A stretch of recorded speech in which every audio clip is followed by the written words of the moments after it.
பொன்னேரி கொள்ளை வழக்கில் 2 கைது. 7.5 சவரன் நகை மீட்பு.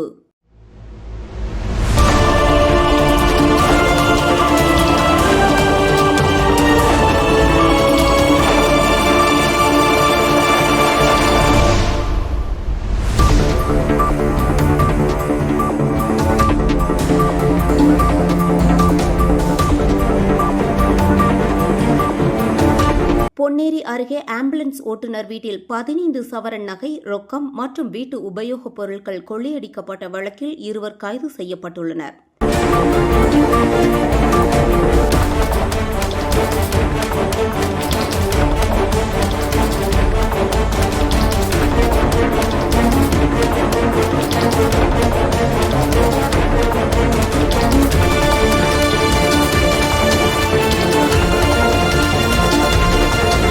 அவர்களிடமிருந்து 7.5 சவரன் தங்க நகை மீட்கப்பட்டுள்ள நிலையில் தலைமறைவான மற்றொரு குற்றவாளியை போலீசார் தீவிரமாக தேடி வருகின்றனர்.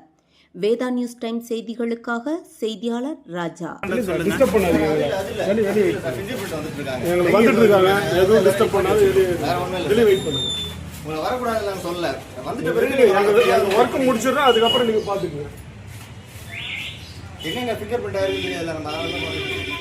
ஆமாம் சார், நான் என்ன உள்ளே போயிட்டு பீரோவை தொட போகிறேன் இருக்கிற விஷயம்